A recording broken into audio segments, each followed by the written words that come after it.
Hello student, आज जो हम लेसन स्टार्ट कर रहे हैं उसका नाम है सॉलिड स्टेट। सॉलिड स्टेट इतना वर्ड देखा जाए तो आपके लिए कुछ भी नया नहीं है, क्योंकि आप सॉलिड लिक्विड गैस के बारे में बहुत छोटी सी क्लास से पढ़ते चले आ रहे हैं। बट यहाँ पे हम जो बात कर रहे हैं सॉलिड स्टेट, ये पूरा एक चैप्टर है जिसमें आपको बहुत डिटेल डिस्क्रिप्शन मिलेगा बच्चों।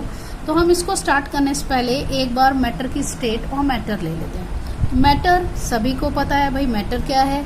जो स्पेस ऑक्यूपाई करे और जिसमें कुछ मास हो, उसको हम कहते हैं मैटर। मैटर की 3 state, solid liquid gas. Solid जिसमें मॉलिक्यूल्स एकदम कॉम्पैक्ट फॉर्म में, यानी कि उनके बीच में डिस्टेंस बहुत ही कम है। लिक्विड मॉलिक्यूल्स के बीच में डिस्टेंस सॉलिड से ज्यादा है।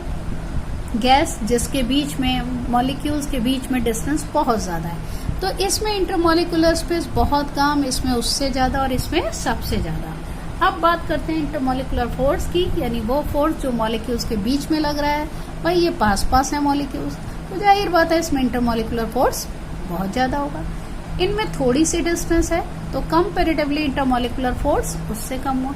इसमें डिस्टेंस बहुत ज्यादा हो गई तो इंटरमॉलिक्यूलर फोर्स उतना ही कम हो जाएगा। तो याद रखिएगा बच्चों, डिस्टेंस जितनी ज्यादा होती है अट्रैक्शन उतना ही कम हो जाता है। अब बात करते हैं इसकी कि इनके पार्टिकल्स का मूवमेंट ही जब पॉसिबल नहीं, क्योंकि स्पेस ही नहीं है, तो बच्चों इनके जो पार्टिकल्स है वो केवल ऑसिलेट करते हैं, यानी ऐसे ऐसे ऐसे मूव करते हैं, या कह सकते हो कंपन करते हैं। बट लिक्विड में स्पेस है तो इनके मॉलिक्यूल्स को मूव करने के लिए कोई प्रॉब्लम नहीं होती, इधर उधर मूव कर लेते हैं। और गैस जिनके बीच में बहुत ही ज्यादा स्पेस है इन मॉलिक्यूल्स के बीच में, तो इनको तो मूवमेंट के लिए कोई दिक्कत है ही नहीं। अब बात करते हैं इसकी, तो मॉलिक्यूल्स एकदम पास पास हैं तो कैसे स्टेट हुए? रिजिड, यानी कि इसको आप कंप्रेस करें, दबाएं तो ये दब नहीं सकते, क्योंकि इनके पास मॉलिक्यूल्स के पास जगह ही नहीं है बीच में कि ये कहीं पे और कॉम्पैक्ट हो सके या कंप्रेस कर सके या दब सकें। लिक्विड इसको आप कंप्रेस कर सकते हो क्योंकि इनके बीच में स्पेस है, बट गैस बहुत ज्यादा स्पेस है, इसको तो आप बहुत ज्यादा कंप्रेस कर सकते हैं। ठीक है, अब बात करते हैं बच्चों सॉलिड। सॉलिड्स को मेनली हम लोग ने 2 पार्ट्स में डिवाइड किया। One is called crystalline, second one is called amorphous. इसको कहते हैं हिंदी में क्रिस्टलीय, मैं हिंदी मीडियम के लिए भी बता दे रही हूँ साथ साथ, और इसको कहते हैं बच्चों अक्रिस्टलीय। बहुत इंपॉर्टेंट टॉपिक है, कई बार बोर्ड में क्वेश्चन आया है, difference between crystalline and amorphous solid. Crystalline, इनमें जो है जो मॉलिक्यूल्स या particles, you can say constituent particles, यानी जिनसे वो सॉलिड बना है, उनका जो अरेंजमेंट होता है वो एकदम फिक्स्ड है। अगर फिक्स्ड अरेंजमेंट है तो जाहिर बात है उनकी शेप भी फिक्स्ड होगी, जबकि अमार्फस सॉलिड्स कैसे होते हैं जिसका अरेंजमेंट फिक्स नहीं होता, इट मीन्स रेंडमली अरेंज होते हैं। इसके अरेंजमेंट फिक्स है तो 3D पैटर्न अगर इसका लें तो वो फिक्स्ड है, और 3D पैटर्न यानी फिक्स शेप को क्या कहते हैं? Crystal lattice. लेकिन इसमें तो पैटर्न ही फिक्स नहीं है तो कोई लैटिस बनेगा ही नहीं। इनका मेल्टिंग पॉइंट, यानी अगर आप देंगे टेम्परेचर तो एक फिक्स पॉइंट पे ही ये मेल्ट होंगे, लेकिन इनका कोई भी मेल्टिंग पॉइंट फिक्स नहीं होता। अब ये होते हैं एनाइसोट्रोपिक और ये होते हैं आइसोट्रोपिक।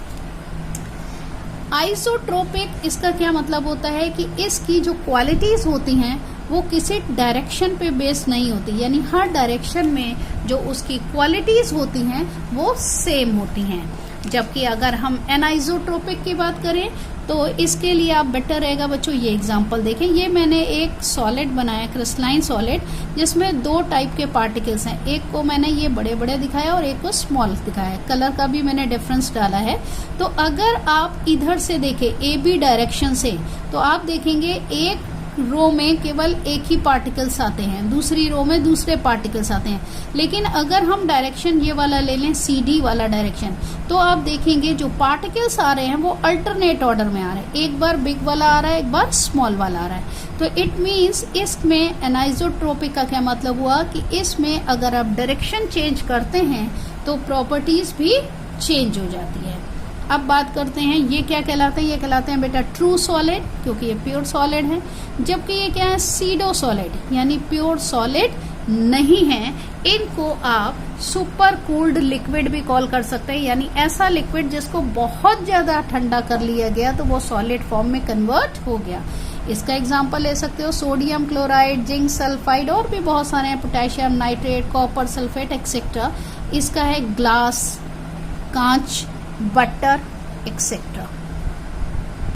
हाँ बच्चों आगे देखते हैं क्रिस्टलाइन सॉलिड जिसका अरेंजमेंट फिक्स है, पार्टिकल्स का उसकी 3D शेप फिक्स्ड है, उन्हें हमने 4 मेन पार्ट्स में डिवाइड किया है। मॉलिकुलर, हिंदी में आणविक, आयनिक सॉलिड्स, कोवेलेंट यानी सहसंयोजी, और मेटेलिक यानी धात्विक। ठीक है, मॉलिकुलर सॉलिड्स को भी 3 पार्ट्स में डिवाइड किया, polar, non polar, hydrogen bonded. अब पोलर, पोलैरिटी कहाँ होती है बेटा? जिसमें पॉजिटिव और नेगेटिव चार्जेस डेवलप्ड हो जाते हैं। क्यों होते हैं ये पॉजिटिव नेगेटिव? क्या होता है? पार्शियल चार्जेस होते हैं। और रीजन क्या होता है इनके डेवलप होने का? इलेक्ट्रोनेगेटिविटी का डिफरेंस। तो बच्चों इसमें पहले तो अट्रैक्शन कौन सा होगा? डाइपोल डाइपोल अट्रैक्शन, क्योंकि ये पोलर मॉलिक्यूल है, लेकिन ये इलेक्ट्रिसिटी का कंडक्शन नहीं करते। जनरली ये लिक्विड या गैस स्टेट में रहते हैं। हाँ, स्पेशल केस में ये सॉलिड स्टेट में भी रह सकते हैं। एग्जाम्पल हो सकता है सल्फर डाइऑक्साइड, HCl एक्सेट्रा। अब बात करते हैं बच्चों नॉन पोलर की। नॉन पोलर है यानी उनके ऊपर कोई पार्शियल चार्जेस नहीं है। तो और ये क्या होंगे? नॉन पोलर मॉलिक्यूल्स होंगे इसमें, या फिर इनर्ट गैस के एटम्स होंगे जैसे हीलियम, नियॉन एक्सेट्रा। इनके बीच में जो फोर्स ऑफ अट्रैक्शन है वो कैसा है? वीक है। और इनके जो मेल्टिंग पॉइंट हैं उनकी वैल्यू पोलर वाले सॉलिड्स के मेल्टिंग पॉइंट से तो हाई होती है, बट हाइड्रोजन बाइंडेड जो मॉलिक्यूल्स हैं या सॉलिड्स हैं उनके कंपैरेटिवली इनका मेल्टिंग पॉइंट कम होता है। ये नॉन कंडक्टर है, इलेक्ट्रिसिटी का कंडक्शन नहीं करते। एग्जाम्पल ले सकते हो हाइड्रोजन है, क्लोरीन है, या नियॉन है, आर्गन है, हीलियम, कोई भी ले सकते हैं। अब बात करते हैं बच्चों हाइड्रोजन बाइंडेड की। इनमें हाइड्रोजन बॉन्ड प्रेजेंट होते हैं।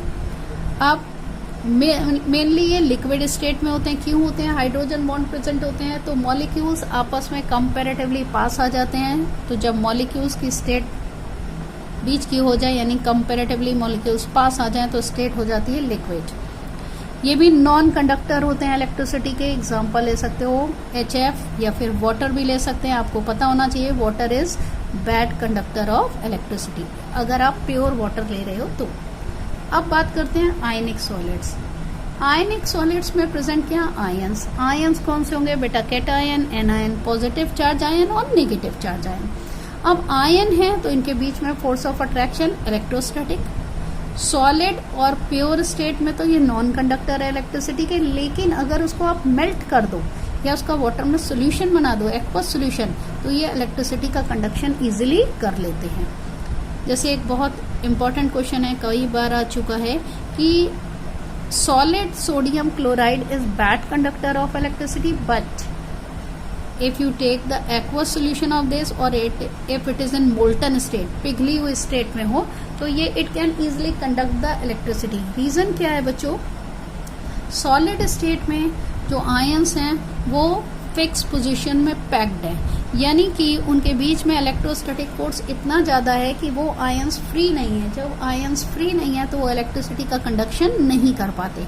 लेकिन अगर आप एक्वस स्टेट में लेते हैं, वाटर में सोल्यूशन बनाते हैं, तो वो आयनाइज हो जाते हैं, आयन सेपरेट हो जाते हैं, और जब आयन सेपरेट होंगे तो वो इलेक्ट्रिसिटी का इजीली कंडक्शन कर सकते हैं। अब बात करते हैं बच्चों कोवेलेंट की। कोवेलेंट में क्या है? स्ट्रॉन्ग कोवेलेंट बॉन्ड्स हैं। ये कंपेरेटिवली स्ट्रॉन्ग है, रिजिड है, हार्ड है, सो मेल्टिंग पॉइंट भी इनका ज्यादा होता है, हाई होता है। और प्योर स्टेट में तो ये इलेक्ट्रिसिटी का कंडक्शन नहीं करते, बट अगर आप इम्प्योरिटी मिक्स कर देंगे तो ये इलेक्ट्रिसिटी का कंडक्शन कर लेंगे और ये सेमी कंडक्टर की तरह बिहेव करेंगे। एग्जाम्पल ले सकते हो आप, डायमंड है, सिलिका एक्सेट्रा। अब बात करते हैं मेटेलिक सॉलिड्स। इसमें कौन से बॉन्ड्स हैं? Metallic bonds. इसमें मोबाइल इलेक्ट्रॉन्स होते हैं। What is the meaning of this? बहुत ध्यान से समझिएगा। मेटल के अगर आप एक पीस लेते हो उसमें बहुत सारे मेटल के एटम्स हैं, तो मेटल की टेंडेंसी क्या होती है कि वो इलेक्ट्रॉन लूज करके कैटायन बनाता है। तो जब मेटल अपने एटम से इलेक्ट्रॉन लूज करता है तो वो इलेक्ट्रॉन उसकी सरफेस से बाहर नहीं जाते, बल्कि उसी में वो इलेक्ट्रॉन प्रेजेंट रहते हैं। यानी जस्ट इमेजिन ये जो मोबाइल मीन्स मूवेबल इलेक्ट्रॉन या मोबाइल इलेक्ट्रॉन का एक समुद्र सा बन जाता है, जिसमें मेटल के जो कैटायंस हैं वो बीच में फ्लोट करते रहते हैं। तो अपोजिट चार्ज होने के कारण इनमें एक अट्रैक्शन डेवलप रहता है और मोबाइल इलेक्ट्रॉन होने के कारण इलेक्ट्रिसिटी का कंडक्शन करते हैं। डक्टाइल हैं, यानी इनसे वायर्स बना सकते हो। मेलिएबल भी हैं, इनसे आप हैमरिंग करके शीट्स बना सकते हो। एग्जाम्पल ले लो आयरन, कॉपर एक्सेट्रा। अब बात करते हैं बेटा, अगर हम कोई भी क्रिस्टलाइन सॉलिड की तो उसमें एक सिस्टम होता है जिसे हम कहते हैं क्रिस्टल सिस्टम। मैंने एक क्रिस्टल सिस्टम के लिए एक आपके पास एक क्यूब बनाया है। क्यूब जिसकी मैंने यहाँ पे सब surface means length, breadth, height same रखी है।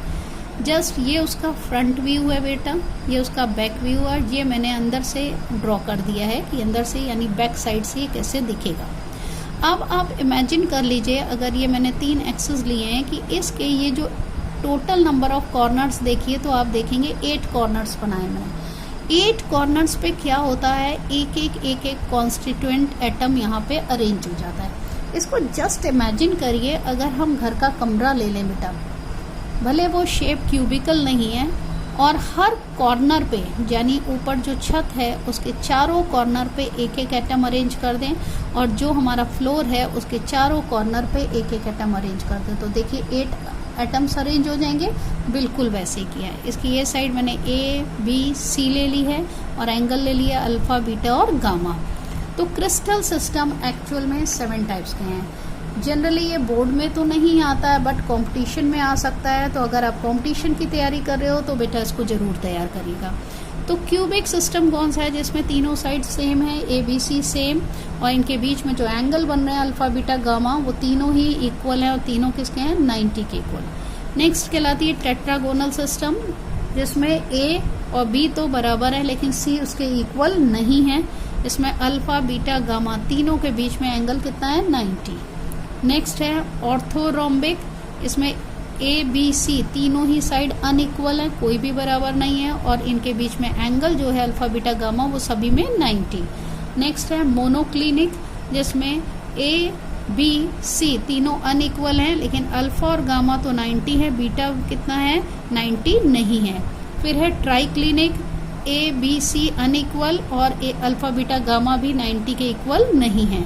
हेक्सागोनल, ए और बी तो बराबर है लेकिन सी बराबर नहीं है, अल्फा, बीटा एंगल बराबर है 90 और गामा 120।